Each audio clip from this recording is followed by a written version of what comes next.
Just because your business makes more money does not mean you are actually going to make more money. The biggest mistake is that many people believe that the only indicator of growth for their business is revenue. So many of us as entrepreneurs believe that if we just make more money, all of our problems are going to be solved. I believe the reason that so many of us get tied into that is because so much of our goal has been given to us by somebody else. You don't want to be the business that's making 7 figures, but who is working nonstop around the clock every day. We need to start to revise what we determine to be progress in growth. You can't let the internet and the outside noise tell you that all that progress is not enough. Hello and welcome back to Ambitious. Today, we are talking all things progress. In business, it can feel like the only thing that you want to have move is your revenue. You always are told, whether it is by the loudest mentor that you might be consuming online, it could be a peer who does what you do, it could even be outside pressures, family, friends, who put this extra pressure of, is your business growing? And many of us attribute that growth or that progress to being financial. Is my business making more money this month than it did last month?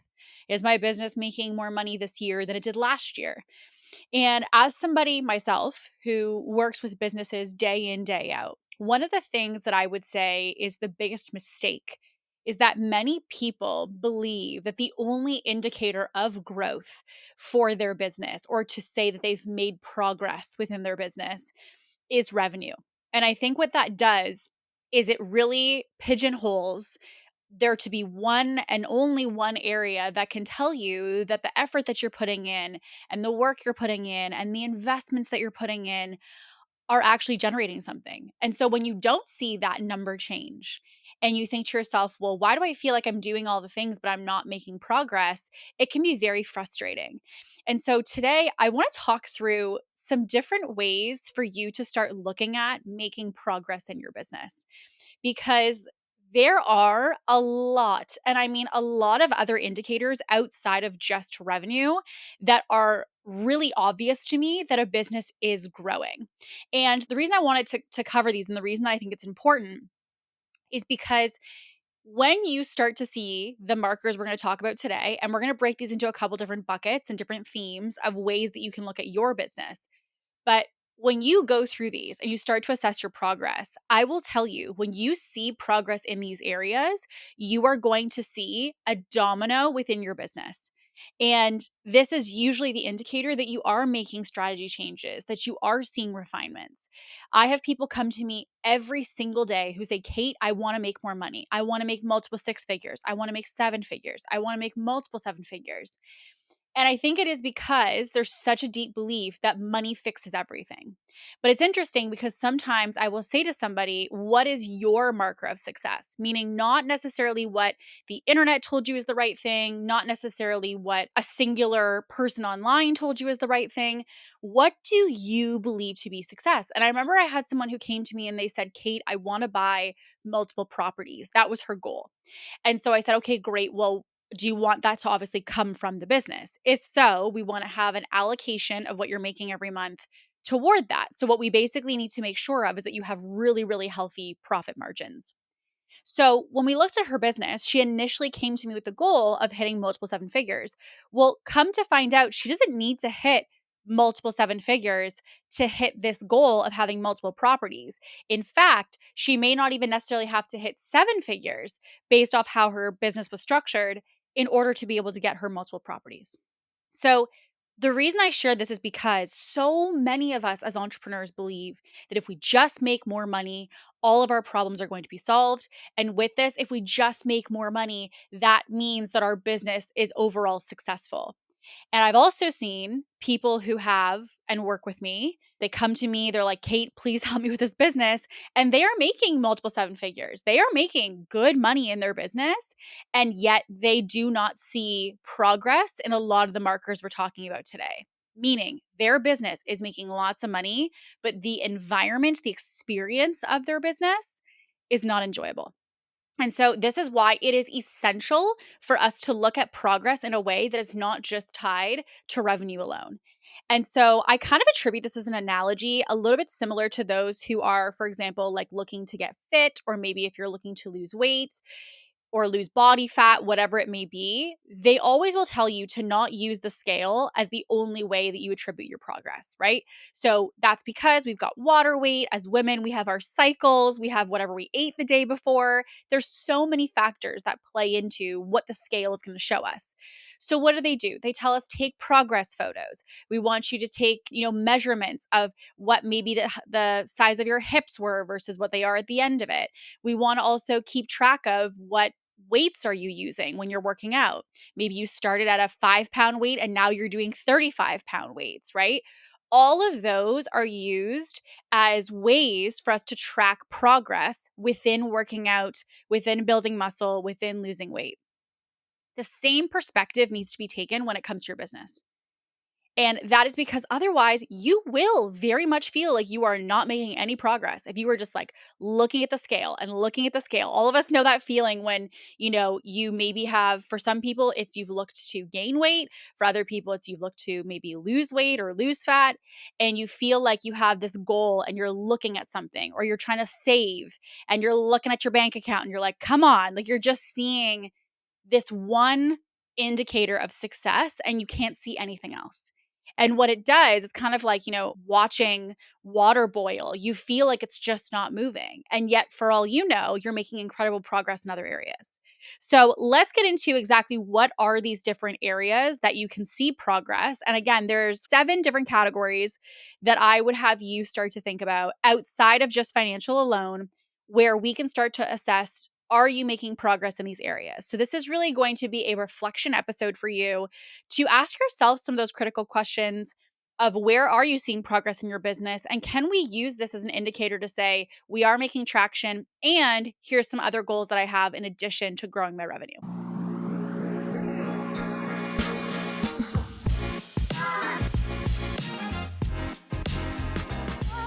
So, with this, we want to first start with operations. And operations, I know, is really like a fancy word for most people. It's kind of like this overwhelming big, umbrella phrase that you hear people say. But operations, some of the core things that we look at are really the function, the machine of the business, if you will. So, when you are running a business, you want to look at how is the business actually functioning and how is the business actually running. So, one of the questions I would ask is turnaround time. So let's just say, for example, you have a task within your business, and let's just say it is onboarding, right? So maybe when you sign a client, it used to take you 7 days to onboard a client, or it used to take you 3 days to onboard a client. What if we started to see that happen within 24 hours? Even better, what if we saw it happen in 24 hours and it happened automatically without you needing to be manually involved? That is an indicator of something that would be an operational progress marker, which tells us that our onboarding used to be 7 or 5 days and now it's 3 days. The other thing that you can also look at is fewer mistakes or fewer edits, for example, in any aspect of delivery. So I was talking to somebody recently and they said, how do I guide my team to make progress? So we went through their entire team, all the people that they had. They are an ads company, and one of the core players that they had was a designer, the person who actually designs the media for the paid ads. And so this person, on average, would have anywhere between 2 to 3 edits to their design. And so I said an operational marker, meaning like an indicator of progress to help you guys to grow, is to take what is right now 3 edits and make it 1 consistently, if not none, for the media that they're doing. Why do we want that? We means that we are literally chopping down a ton of cost, meaning they're spending a lot less hours and therefore a lot less money, and it's helping you guys overall as a machine to work faster. So when we think about revisions, right? Maybe you have someone on your team who is doing copywriting for you, or maybe you have even a VA who's building systems for you. How many times are you having to give feedback on a single piece of material? If that's something that's happening ongoing or all of the time, it means that you're running up a lot of extra costs because you're running up a lot of extra hours. So by decreasing that alone, you already are going to be making operational progress within your business. The other thing that I would also say is the handing off in the back end or the machine of a business, the handing off of things to other people without you being the bottleneck anymore. One of the things that is a huge sign in scaling businesses is that the owner or the CEO really is the bottleneck of the business. Like, you are the thing that is keeping it from growing. It could be because you're, again, needing time to look at things, time to give feedback on things. You are the bottleneck because your time and energy is needed for a lot of tasks. So if you are the bottleneck in your business, a goal for you when it comes to progress may be the fact that you want to remove yourself as the bottleneck. Just removing yourself as the bottleneck is a huge goal within a business. And that for some people can take them 6 months. For some people, it takes them 2 years to fully remove themselves from the machine of their business. But doing so is a massive progress indicator that your business is growing. If you, let's just say, are somebody maybe who's not in done for you services, maybe you're in coaching and you feel like you're coaching all of your clients on your own. Well, your ability to either have offers that somebody else can help you to manage, or maybe you're in kind of the bucket of having co-coaches, that could be something that is an indicator to say, hey, I used to be the only and the everything to my clients, and now I have other people that are doing the delivery for me. It's huge. It's a huge indicator of your growth that you're not in the day-to-day of delivery, if that's something that's a goal for you. The other thing, which I personally feel with a lot of businesses that I work with, and especially I would say a lot of the agencies that I work with or done for you services I work with, it is documentation. So, documentation and processes, I find a lot of the time when I work with businesses that are feeling like everything is very clunky, they feel like they're not really making progress. It's often because everyone's kind of winging it. Everybody is kind of custom processing every single situation that happens in a given day or week. And so it's only once you actually establish some aspect of process or some aspect of documentation that you're going to feel that rinse and repeat, right? So think about it almost like, okay, all of us know, for example, like Subway. Well, imagine Subway had no process, right? So imagine it was like you can pick the bread first, you could pick the meat first, you could pick the toppings first, like whatever you want. It would be a mess. Subway is literally like a pipeline. So they've created this process where you always pick your bread first, then you pick your meat, then you pick your toppings, then you cash out.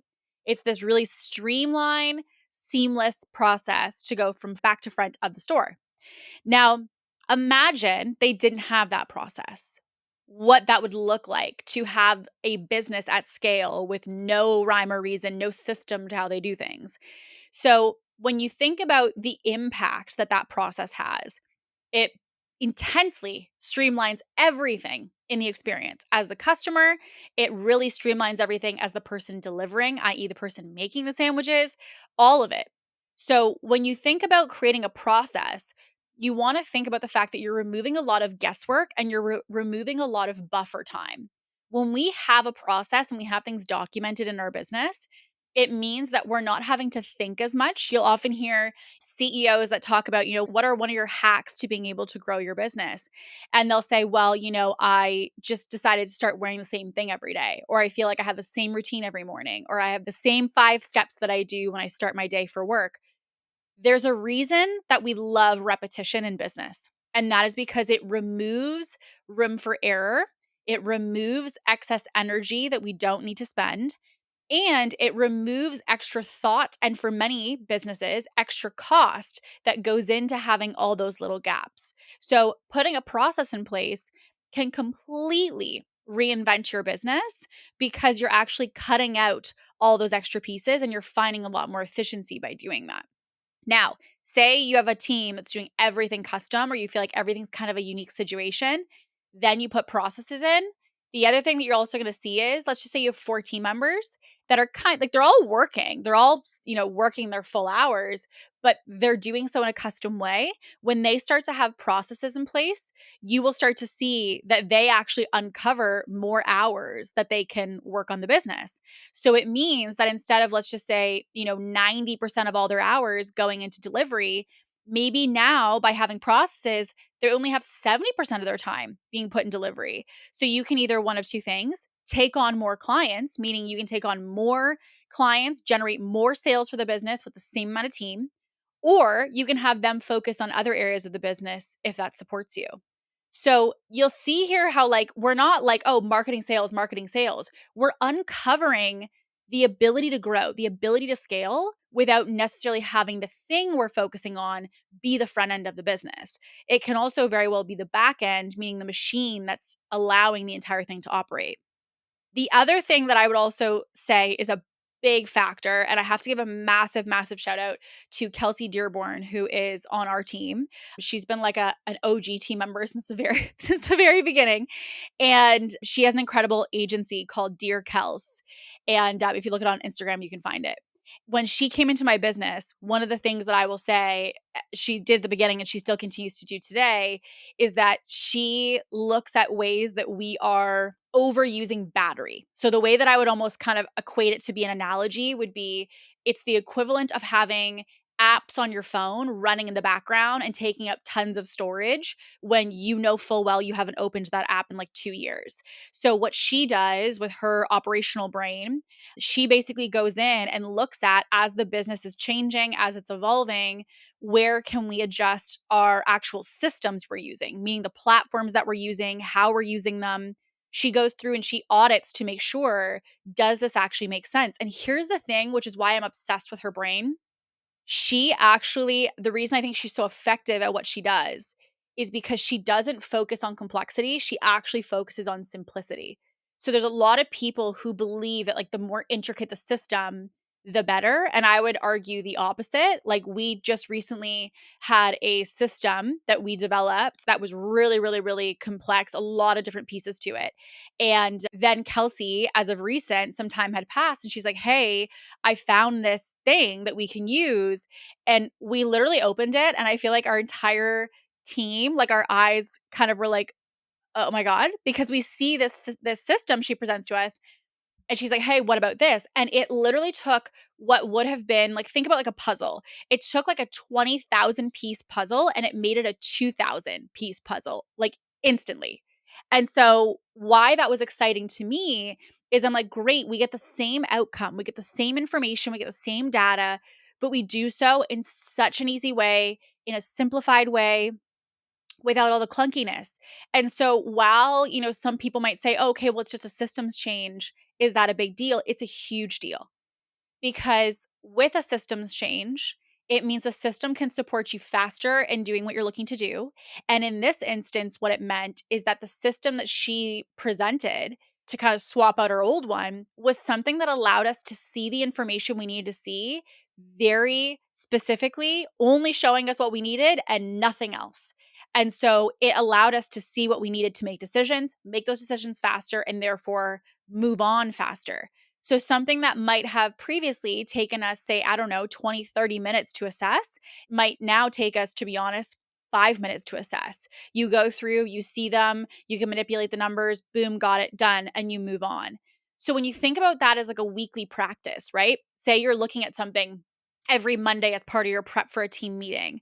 And you're like, oh, I have to go through these forms, or I have to go through this dashboard, or I have to go through this system of some kind to kind of prep for something.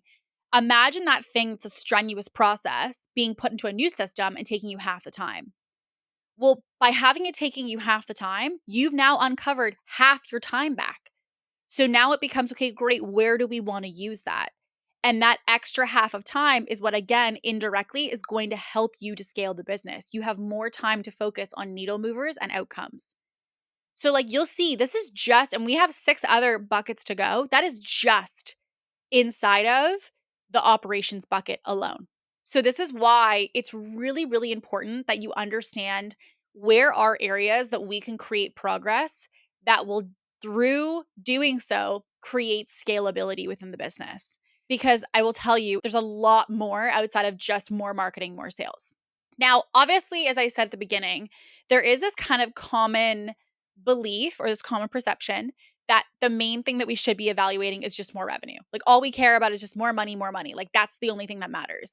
And as somebody, as I said, who's in, very big businesses day in, day out, I will also tell you one of the things that not nearly enough people talk about is profit.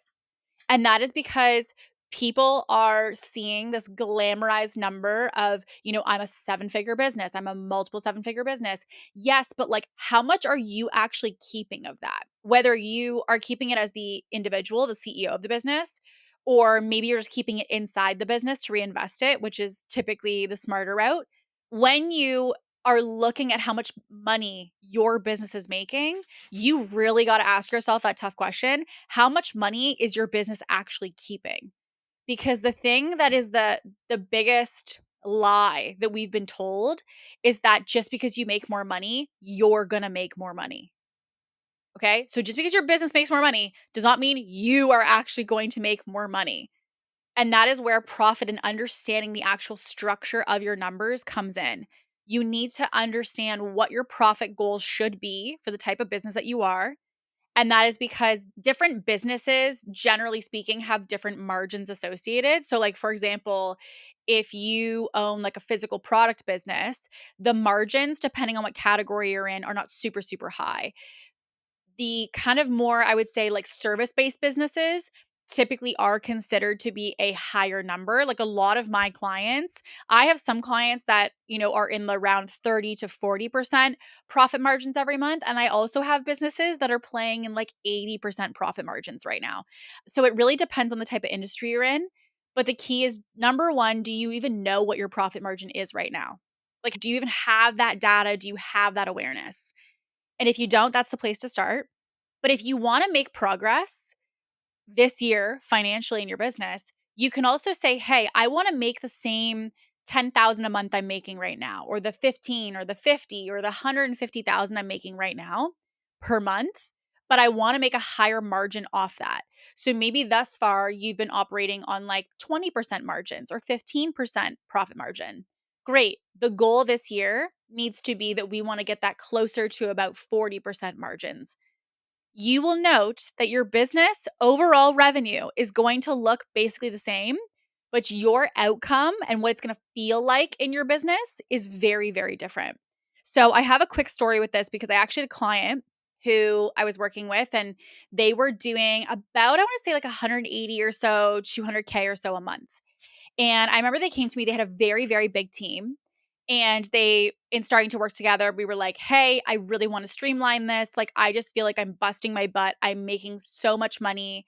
And yet I just feel like I need to be making more sales." And I was like, "More sales? Like $200,000 a month? What's the issue?" And she's like, "I don't have the lifestyle that I want. Like, I feel like I'm barely paying myself from this big business and I just don't get it." So we went into the P&L and very quickly we realized that her margins were basically non-existent. Like there was no really owner compensation for her, and also with that there was really no profit happening in the business at all. Very, very, very small margins. And that was because of how the business was structured. And so fast forward, when we worked together, at the end of it, I was like, "Okay, wow, this is a totally different business." By the end, she herself was taking home multiple five figures per month as the owner of the business. And that is because we restructured where she was spending, how she was spending. Here's the fun part: her business was making the same amount of money. Her actual team costs decreased significantly, but yet she was able to manage and serve the same amount of clients. She was on the same amount of marketing platforms. Everything remained the same. We just made tweaks within the ways that she was spending and in the way that she was operating behind the scenes, which is the thing that was costing her so much money. So with this, she started to be like, "This is a whole new business. I'm making the same amount of money as last year, but the experience is so different because of the margins being what they are." And so for her, what she came to realize was she didn't want to make more money. She's like, "I don't care about making, 400 or $500,000 a month. Like, I don't care about that. I just want to stay right here and keep this place and really protect the margins that I have now." And so that's what she's doing with her business. And that's what for her was progress to like really keep her happy place. She still makes multiple six figures a month, but she's having a totally different lifestyle associated with that revenue, which for her was the progress marker. The other thing that I would also say is a good indicator as well is in the financial bucket, understanding how your finances are produced. So for some people, when they come to me, they feel like, "Kate, I am living off of live launches. It's like one launch after another, and I feel like I have no sales in between." And if you feel like you have to launch in order to make sales, that is something that can be a progress marker, or i.e. a goal for you this year outside of just revenue. So let's just say hypothetically, you're making $1 million a year in your business or $500,000 a year. But that 500,000 or that million requires you to be launching every 30 days in order to maintain it. The goal this year could be that you want to focus on how you can get that same level of revenue, but only launch twice this year, or only launch once this year. That can become defined as like the new marker, the new indicator of success within your business. And so we've helped people that had an entirely launch based model to keep and actually exceed the same level of revenue while not having to launch anymore. And so for them, the goal was not to increase money, it was to change the experience associated with the same money. And that was to pull away from live launching and to move much deeper into more of an evergreen model.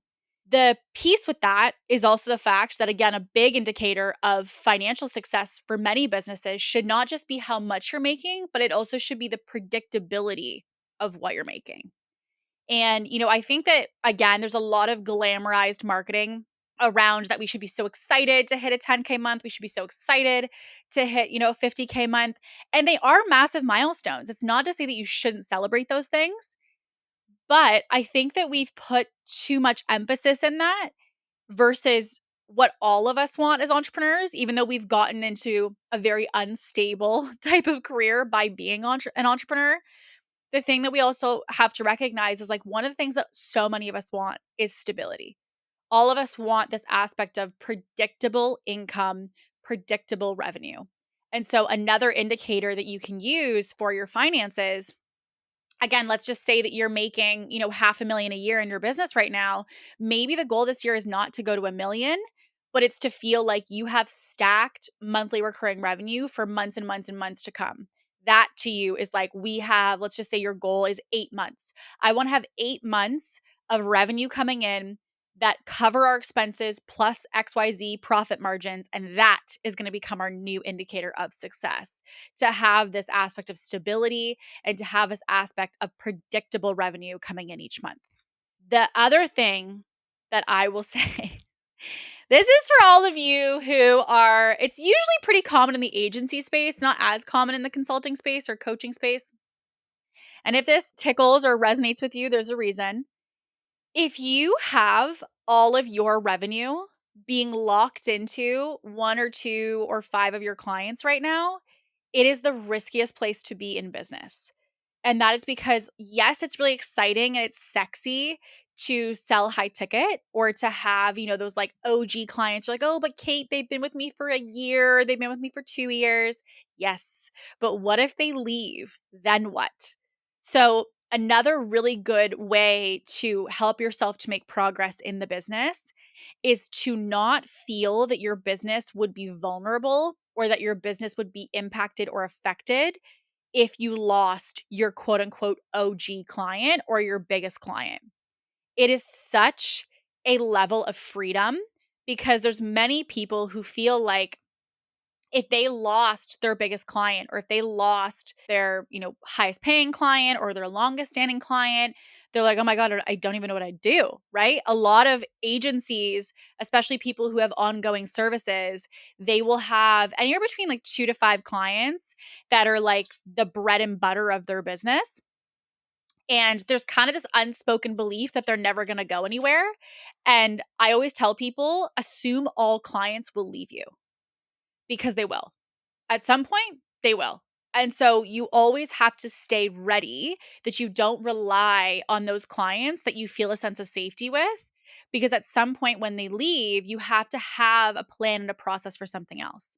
So when someone has very little dependency on those big clients, or like they don't really feel like them leaving would impact the business much, that to me is a real flex. That to me is a real indicator of progress and of success, of the scalability of the business.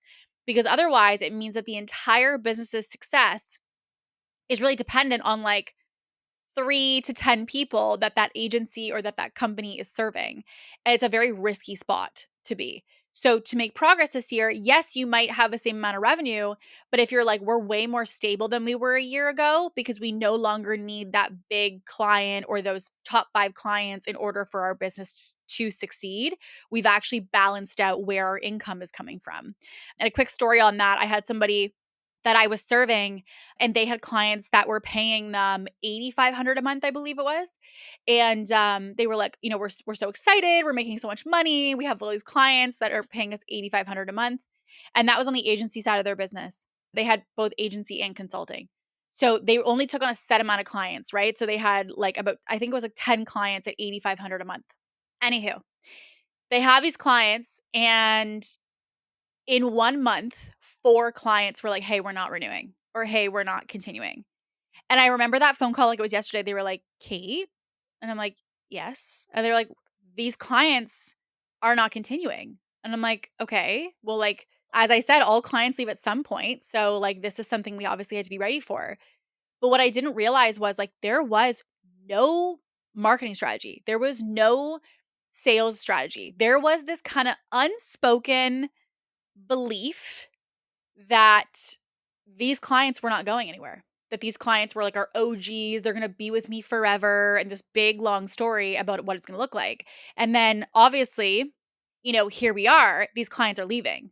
So there becomes this panic of like, I never thought they'd leave. Now they're leaving. Like, what do I do? And I said, this is great. This is an indicator for you that there's growth needed in the business, that we cannot be dependent, that these 2 clients are going to be the make it and break it of your business success or its ability to continue. And what's interesting was that individual actually came to me and said, Kate, I actually realized I don't want to be an agency owner because they did not want to diversify where their revenue was coming from. And they were like, I really genuinely thought that when people were with me, they'd stay with me. And so this person had, like, they had clients for like a year. Like the clients did stay for a year. They had pretty decent retention still. But they said, like, the thought of going and marketing and selling on that type of business was not what excited them. And they had never had to flex that muscle because they always had their OG clients. So once they had to flex that muscle, it actually was the opportunity, an indicator for them, hey, this is actually not what I want. I actually don't want this business. And so they ended up closing down their agency and have since gone entirely into consulting. So it's interesting because when we think about revenue, right? So many of us are like, how much do you want to make next month in the business? What did you make last year in the business? It's not to say that you shouldn't have financial goals because obviously that's the basis of business. You have to make money. But I think this idea of like doubling, tripling, quadrupling our income year over year is not realistic. And even if it was something that, every single business should normalize, I actually don't know that that should be the goalpost. Because if you're a 7-figure business with a, 5% profit margin, I don't really care if you make multiple 7 figures because you're still at 5 figures profit. What I'd rather is you make 7 figures, you don't go to multiple 7, but we take the 5% profit margin and we make that 55. Now we're talking, right? Very different style of business, very different experience in the business, same amount of revenue. So this is why it's really important that we ask ourselves those critical questions of like, why do I want to make more money? Or why is the goal this year to just double and to double and to double? Like, am I going deeper than just the surface level of how much the business is making? And this is just my personal perspective. I believe the reason that so many of us get tied into that is because so much of our goal has been given to us by somebody else. We don't really think about our own experience with the money we're asking. We think about, okay, well, you want to make 7 figures. Why? If you want to make 500,000 this year, why? Like, what's the real underbelly of why that goal is even a goal for you? And if you say things like, well, I want to make more money for myself, or I want to put away more personal savings, or I want to hire another team member, or I want to reinvest back in the business, this is your invitation to look at maybe making more money in the business is actually not the thing that's required to have you do that. Like, what if everything you want for yourself and for your business could happen without just revenue being the only marker? So by no means do I want you to think that I'm telling you not to have financial goals. I want to be very, very clear. My coaching here is not to say that you shouldn't have financial targets. You should. But I think that those should only be the target after we've looked at some of these other pieces to say, are there other areas that need progress in addition to just the revenue? Another category that I think many people don't look is a little bit behind the curtain, which is talking a little bit about leadership and overall team and the dynamics of anyone that's working with you inside of the business. So, one of the big indicators I look at that someone's business is scaling is that they are able to delegate responsibility. They're not delegating tasks. You have a team that is rooted and actually supporting you with getting outcomes. They're not just people who do things for you. And you will know very quickly if you ask yourself this question, what kind of team you have. Do you have people that get you outcomes? Do you have people that manage those outcomes on their own without you kind of having to quote unquote babysit it the entire time? That is a massive indicator that someone's business is scaling, which is the fact that you used to have, say, 4 or 5 people who all needed to constantly say, okay, now what? Now what? Now what? And instead, they're coming to you saying, hey, here's the progress report. I got this. This is the outcome we got. Here's how the metrics have gone up. Here's what I'm thinking. And they really own their area of the business. They really take charge and headline that as their own individual thing. And it's something that I really recommend for people to look at, because if you have a team, again, you might scale revenue, but you're also kind of scaling your own to-do list because you don't really have people you can effectively delegate to. You're really just giving them tasks. You're not really giving them full ownership or responsibilities. An indicator of that as well is also looking at how much of the time are you needed to make decisions in the business. One of the things that I think is really freeing for people is to understand how decisions are made, and with this, see progress in decisions. Like, if in the earlier stage of your business, you're like, every single thing had to go through me. I feel like no decision can get made without me. No plan can get made without me. No next step can be taken without me. And initially, I think when we're building a business, it feels very exciting because you think, okay, like I'm needed and like I'm building this, and it's like you're involved in the creation. But then, as any scaling business owner knows, you get busier and busier, and you don't have time to be involved in absolutely everything.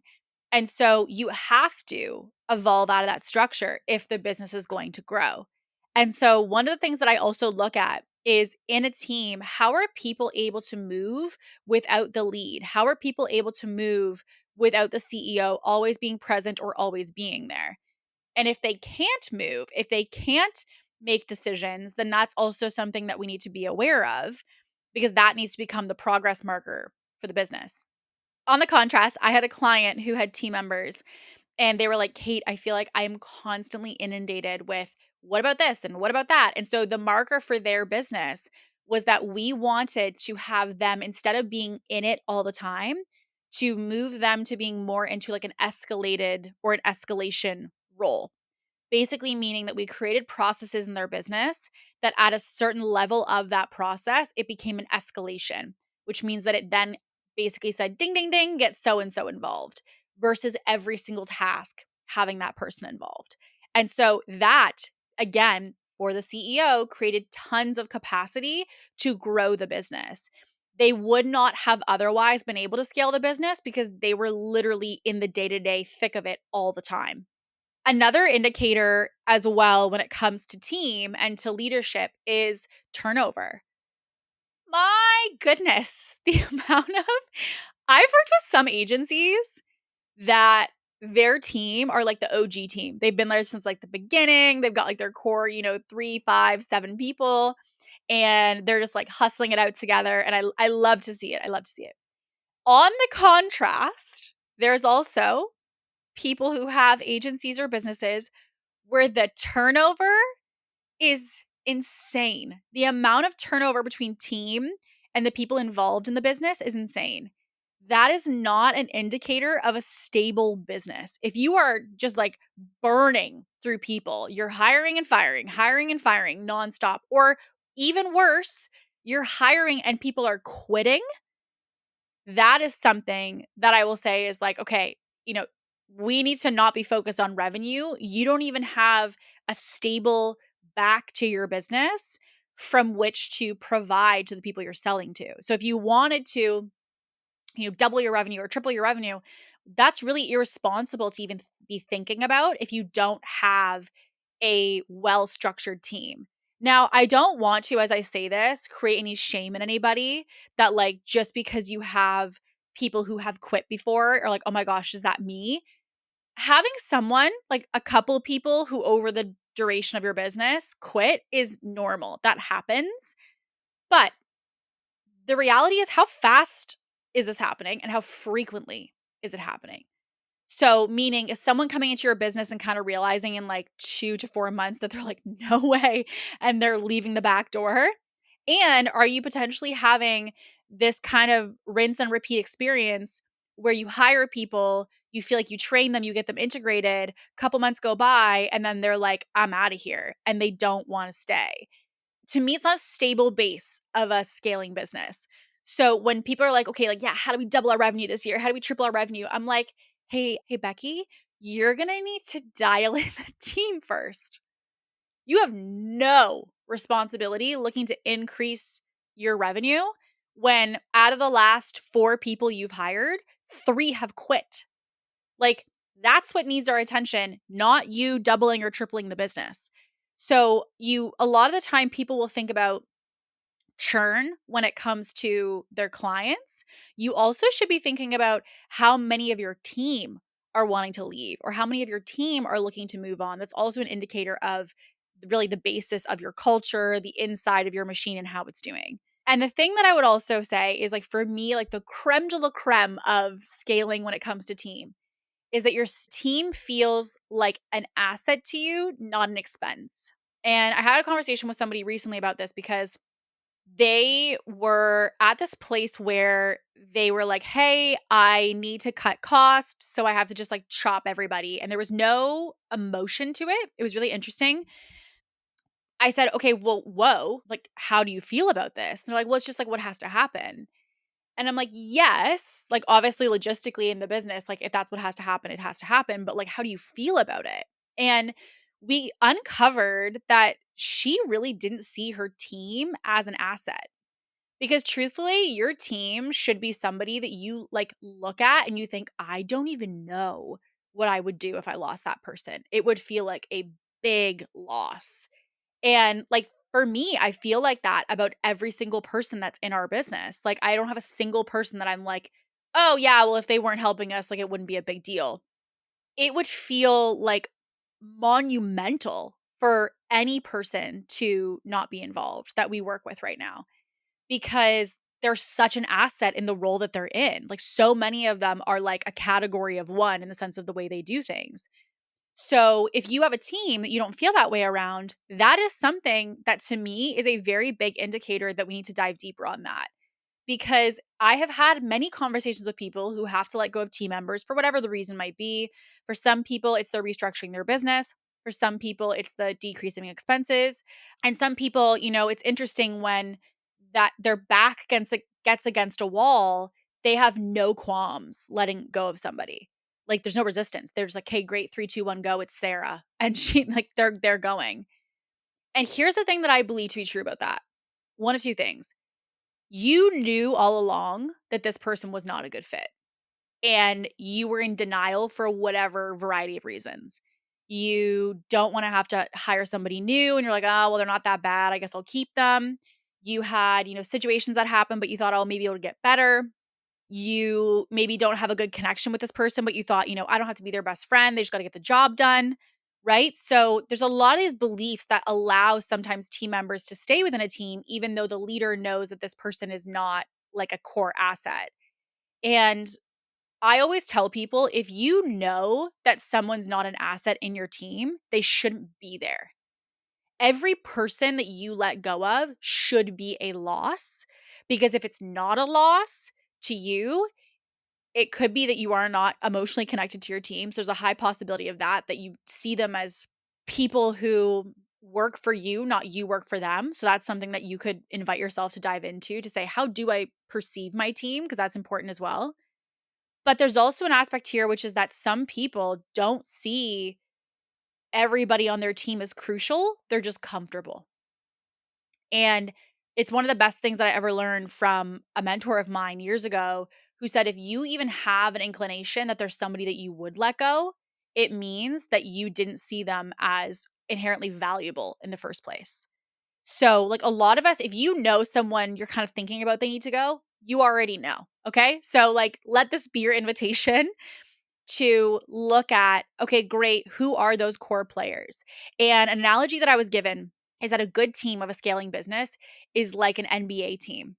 An NBA team, whoever is going to be on that bench have to be the top A plus players if you are going to be on this team and you're going to be on this bench. The same thing is true for you as a business owner. If you want your NBA team of team players, if someone is not stepping up and cutting, their weight basically within the team, there needs to be an invitation to do so, or you have to really protect the assets because that bench is significant to be on for a multitude of reasons. Obviously it's taking up space where somebody else could sit, but it's also the NBA bench kind of analogy is also to ensure that as you up the caliber in your business and as you up yourself, you up the level of the business that you want, you're surrounded by people who add to that elevation, who complement you, who support you, who challenge you to the growth that's possible for you. So if you do not believe that someone on your team is an asset right now, it's your invitation to dive into. So when I look at a team and I say, okay, great, well, how is your team? People will say, yeah, they're great. They get their job done, but they don't see them as an asset. And so that's something that I always dive into with people. Now, the one that we all want when we go into business, what do we want more than anything? We want more money. We want more time. We want more freedom. We want more location freedom. We want the pina colada on the beach in wherever, and we just want to relax and make passive income. That was the dream that all of us were sold, right? So let's look at maybe instead of just money, how has your lifestyle changed? Even if potentially your money in the business has stayed the same or it hasn't quadrupled in the last year. How many hours you're working? I was literally at brunch this past weekend and I was saying to somebody, I remember that, for a moment I thought, oh man, am I making enough progress? Right? Like I was thinking about how fast I was growing. And then I shared that I literally used to work nonstop. Like I was like up at 5 o'clock in the morning. I was going to bed at 1 o'clock in the morning. It was nonstop all the time. And I was saying that what's interesting is the business, even though it might be in a similar spot, is also such a different experience for me. And that to me is 10x because it means that my hours I'm putting in are a lot less than they once were. And yet the outcomes can remain the same. So that's a really good indicator of progress because it means that you're working and again, decreasing cost, you're working half the time, but you're managing to get the same outcome. So, like, that's for me a big deal, which is how little input that can actually impact the output and actually potentially increase the output, right? So in scaling a business, it's not about more hours, it's about leveraged hours. So it's not this idea of like, how can I work more? How can I spend more time tonight? How can I work the weekend?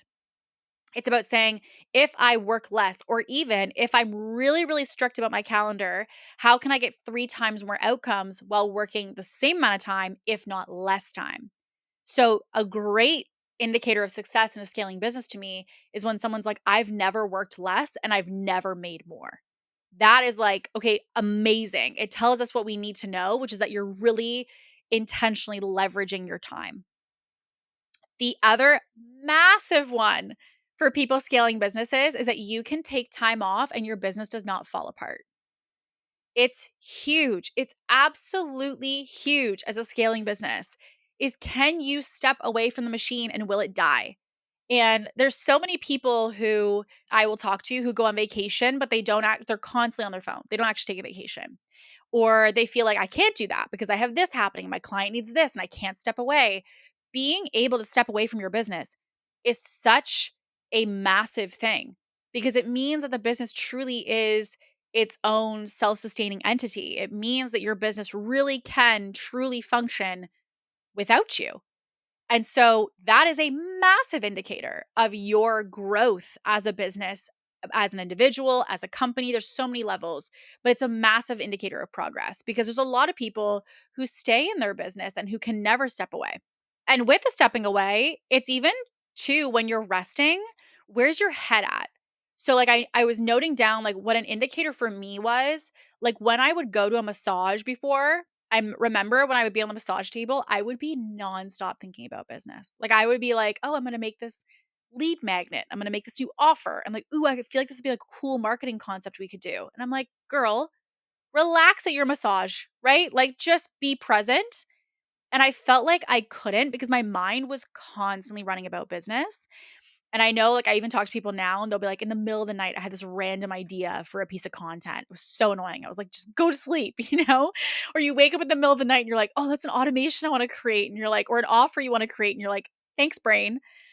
That moment where you can just be like, I'm so insanely present and I'm not constantly thinking about the business. Like, I feel like I truly do have a moment and like a time of mental separation. It's huge.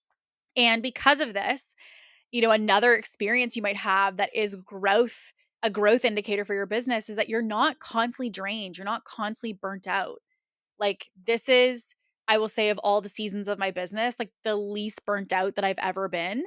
And I look at my business and I think to myself, like, you know, am I in this current moment at this place where I'm like 6x my business? Like, I'm honestly not. And I would say that, like, it's really freeing because it's actually about the experience of the business, not some vanity thing. And while obviously in this, I want to be very clear, it's not like I am not looking to grow or that, any of that is not still our target. It's just that it's not my identity. It's not my core progress marker. For me, I'm tracking things like how much time do I go and like be socializing and have fun and play, and how am I sleeping and how much am I working on the weekends? Like, do I feel like I'm having to compromise my life in order to do the business? And if I feel like that's constantly happening, that's like a ding ding ding, something's wrong. So the progress indicator for me is about like how is my energy while the business is operating? Like how do I energetically feel about business and the way that it's feeling to me day to day? It's a big indicator of something that you can look at outside of just money alone. And also with this, I think for me, what was a fun phase, I remember this phase was like deciding where I spent my time. Like I just hadn't had that moment before of like really being able to just spend my time wherever I wanted to. Like I always felt like there was a right or a thing that needed me all the time, a right place that I had to be. And so when you have these days where you're like, I can, my boyfriend and I just went to, it was like on a random weekday and we got up and just like went to the spa and we sat at the spa and we had champagne and we were just like hanging out and I had no guilt. I had no like, oh my God, I have to get back to my laptop, or oh my God, I got to get back on Slack, or oh my gosh, I got to get to my emails, or oh my gosh, I have to put some on social like right now. I think I posted it like 3-4 days later because I was just like so present and I didn't feel any pressure. And I was like, wow, old Kate would have been like, gotta quickly answer DMs. Like I would be walking and voice noting people, or I'd be like on the treadmill doing voice notes. Like I was just constantly never actually truly present. And it's because I wasn't allowed to focus on what I was focusing on. I always had something else I needed to be doing. So there's also such a freedom when someone gets this moment where they can say, like, what do I want to do with my time today? And I had a past client actually message me this morning. She's in the middle of a big move. She's like moving cities.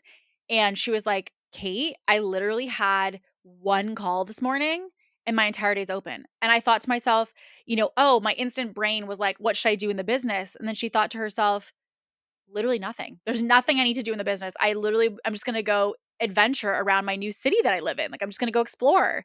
And that's to me like a true indicator of success. Like, yes, all of us want to make more money, but what if the feeling of what you focus on each day could be truly something that you determine when you wake up? Here's what I feel like doing today. Or if it's a matter of you wake up and you're not burnt out and you're not uninspired, you're actually energized and excited about business again. Or you're working half the hours that you did last year, but you're making the same amount of money, if not a little bit more. Like that to me can be a massive goal for a business owner. Now, with this though, These are lifestyle things, okay? This is a lifestyle reality you can check in on. But what about client indicators? What are things you can focus on with clients that are progress markers? One is retention. I think so many people underestimate the power of retention. And an easy question to ask yourself is, how many of the clients that I sign to work with stay with me? And if they stay with me outside of the initial contract or container, how long do they stay outside of that initial contract or container? That is a great indicator of how your retention is within your business. So when we focus on retention, there's a lot of opportunity, a lot of scalability that comes with having people not just sign, but also stay. And so that would be something I would invite you to look at if you're wanting to grow your business, because indirectly that will also massively affect your revenue. Great quote that I learned was that scaling businesses are built off of retention and not acquisition. And that to me was a big insight, because it was a simple phrase to basically say, understand where you're supposed to focus in business. Like, so much of the online marketing tells us marketing, sales, marketing, sales. Yes, but it literally takes so much extra time, money, and effort to convert somebody new versus the person you've already converted when they signed with you and keeping them a happy client and keeping them inside of your world. So I would say focusing on retention is a great indicator. So let's just say right now, you have on average your clients stay with you 3 to 6 months. Maybe your goal this year should be that we want to try to keep clients with us on, for like 9 months or a year, whatever maybe double their contract is. That can become your new marker of success, which again is going to indirectly massively affect revenue for you. Also, clients coming back. The other thing that I also note is, like, even if clients leave, something I also look at in business, which I think is a really underestimated metric, is how many people leave and come back. And it's interesting, I obviously, like anybody in services, I have had clients that have left and we're friends and we're connected, but I haven't worked with them again. But I also have a good amount of clients who have come back, some of them another time and some multiple times, right? So, like, I had a client who was in Accelerator and then she came back and did an intensive and then she did a VIP day and then she came back and did Accelerator again. So, there's a lot of repetition in coming back. And what it tells you is that your service is something distinct. Your service is something that people value. And so, again, what that is an indicator of in the world is the people that are actually happy and fulfilled with your product. So, things I look at are retention, meaning how long they stay, but then also looking at how many people have ever left your service and come back. That's also a really good indicator of something you can track that will help you to grow the business. This is one that I will say is a really big one, is referrals. If you don't have referrals, you don't have a good product. And I know that that is a very hard thing to swallow. People who are happy with a service rave to their friends and to the people around them, to their peers, about how much they love the service. Like, you guys will hear me talk about the incredible different companies that we work with and, the photographers that we use and the, operations company we use. As I was saying earlier today in today's episode, Dear Kels is like the backbone of the machine of our business. And so what I will say is the reason I refer business to her, or the reason that I refer business to anybody inside of our company, is because they are the best. Like, they are incredible at what they do. And as a total side note, a shameless plug, if you are looking for support with marketing, podcast, anything, shoot me a message on Instagram. I will send you the list of all the people that I recommend. But the reason I refer them is because I'm such a happy customer. So if you don't have referrals, it often means you don't really have a lot of happy customers.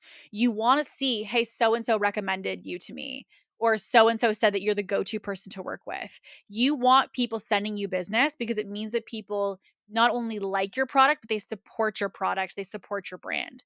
So again, it's an indicator of success, because if you don't have a lot of referrals happening, if you don't have a lot of retention, if you don't have a lot of people coming back time and time again to work with you, you need to see that as a glaring, flashing red light that something needs to be looked at when it comes to the inner workings of your business. You should not just be focusing on front revenue and signing more people in. The other thing that I would also say is an easy one to track internally, but it's something that will, again, as a kind of downline or a through line impact your revenue is the level of results. So, even for me over the years, one of the things that I focused on was not only that I got clients outcomes, but what those outcomes were.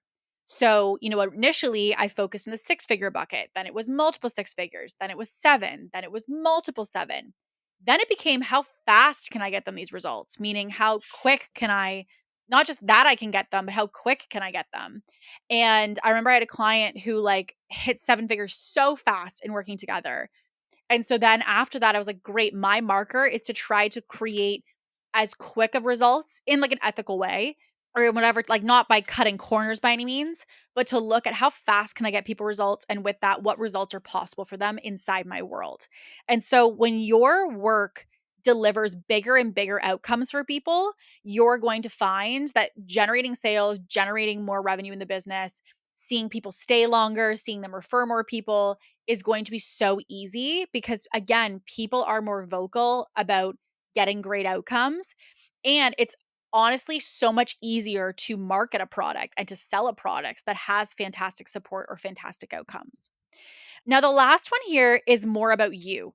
And it's about you asking yourself the questions of how am I growing? Like, what's my progress looking like? And one of them is the fact that you're able to make fast decisions. I remember, you know, being in this place where again, like revenue was growing, but every decision took me what felt like 2 months to decide on something. And it was so frustrating because you want to make quick decisions. You want to feel like you can have speed in business. We always talk about, success loves speed. You have to know 3, 2, 1, go, and you move quickly and you take the action necessary. But it's, easier said than done. And so with that, you might be focusing on revenue where again, there's a lot of time being, lost and burned in a lot of just rumination and over processing and circling the drain on things when you really could 3, 2, 1, go and make decisions much faster. So for me, I often assess myself as part of my success. I often assess myself to say, where do I need to level up? Where do I need to change in order for the business to, as a result, scale and grow as well? I also will say a big growth for me too was detaching my identity or my success from the business's outcomes. I used to be so deeply defined by my business. Like my business was my only identity. And I feel like truthfully only in the last probably I would say like 2 years has that started to change. And that's because I realized that like I was going for more and more and more, but I was going for more in business because I didn't feel enough without it. I believed that I had to make more money to be more valuable. I had to have more, flashy success in order to be seen as more of an authority. I had to do these big things to be big enough myself. And so I really think that a massive indicator of growth when I work with people is that they are themselves separate from the business. They love their business, they're obsessed with their business, they are passionate about their business, but their identity is not their business. And I think that that's a massive indicator that many of us should be focusing on outside of just more money. And also, I will say, in kind of tied into that, because when you detach your identity from business, you are going to feel like you don't personally take the roller coaster that your business takes. So, like your business going up, your business going down doesn't mean that you are up or you are down. And I think that that's a really big, for me, indicator when I work with a client that they are growing so much within their business because so many of us are riding, like we are strapped to our business roller coaster and we can't get off. And I think it takes a really strong and, again, a lot of growth within a person to be able to see that the business has fluctuations, but they still have a baseline. And it's, again, easier said than done, but that's why I think we need to be focusing on what are our goals and what are we saying are the things we want to focus on this year. Maybe for you, one of your goals is that you're like, I don't want to ride this roller coaster anymore. Like, I don't want to be on this. I want to be aware of it. I'm going to fix it. I'm going to own it. But I don't want my life to take the roller coaster that my business takes because in being an entrepreneur, that's what you've signed up for. You've signed up for your business to be a roller coaster, but it doesn't necessarily mean that you and your life have to follow suit. And so I think that that's also a huge indicator. And truthfully, one of the last ones is, And a big one that I see from people when they're scaling and when they're stepping into that like scaling phase of growth for themselves is that you are operating from a place of being proactive and not reactive. It is such a key indicator for me of people who are on their path to growth is that they're not, this happened, so now I do blank, right? Like they're not constantly just fires. Yes, fires happen. They happen to me, they happen to you. It's part of business, but it can't be that your business is consumed by the fires. And so if someone is completely consumed by being reactive all day, every day, it basically means there's not really any needle moving happening in the business. So that would be something that I would focus on with someone is to say, listen, we are constantly in reactive mode here. Your every day, your every week is because a client said this and a team member needs this. And this is what the market's doing today. And I need you to go do this week. And you have this list. And then you look up and you think, why do I feel like I did nothing this week? Like, why do I feel like I didn't move the needle at all? And that sometimes is because you didn't. You didn't move the needle. And this is where the opportunity comes in to say, I am being way too reactive in business. I got to start being proactive. And so the invitation is to say, okay, great. How can I use that as an indicator to assess each week, to assess each quarter or this year, to say, looking at how I did this year, how reactive was I? How proactive was I? And the reason we go through these today, obviously today we cover operational things to look at, different financial markers outside of just revenue, team and leadership, your time, your lifestyle, your client and your delivery and your market indicators, your personal growth as the CEO. The reason I share these is because I will tell you, I've seen dozens and dozens of businesses that have come to me and they are making so much money and they are quote unquote failing or making zero progress on any of the things we talked about today. You don't want to be the business that's making seven figures, but who is working nonstop around the clock every day. You don't want to be the person making seven figures who's also feeling like their brain is constantly consumed with business and you can't turn it off. You don't want to be the person making seven figures who feels like their clients are coming in and within 3 months, they're all leaving, getting no referrals, no renewals, no people raving about the product, no testimonials. You don't want to be the person who is making seven figures, but who feels like you are having to look over every single thing within your business and nothing can go through the business without you touching it. We need to start to revise what we determine to be progress in growth. And so the invitation today is to look through this and to maybe give yourself some grace. Go back through some of these different pieces and say, wow, I actually have made a lot of progress from last year. And maybe you're not going to see that directly only in revenue, but there's other things that through us talking through this today, you say to yourself, wow, I have way better boundaries and I have way better retention and I have way better systems and I am working less than I ever have. That's massive. That's massive. And so let this be the opportunity for you to also give yourself a pat on the back.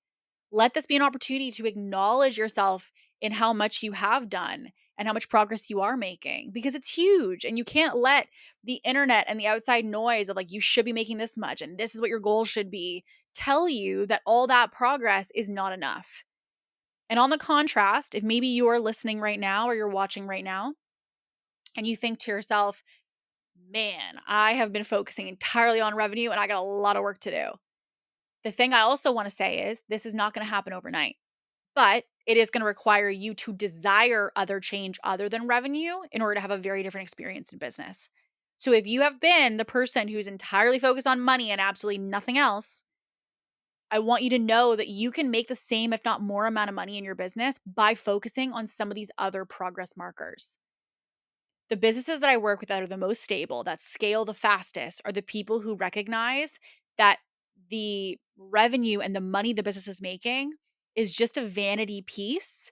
There's so much underneath it that allows it to be able to continue to grow. And there's also a lot to be said for not just how much you make, but what your experience is in the pursuit of making X, whatever that number is for you. So I would love to hear maybe one or two that were a takeaway for you today. Maybe, two things maybe that you've grown in this year. It could be two things that you're really kind of latching on to for the next, say, 6 months or 12 months that you really want to make progress in. We often talk about the fact, a great quote that I learned from a past mentor is that the best transformation that anyone can have is the one that you're witnessed in.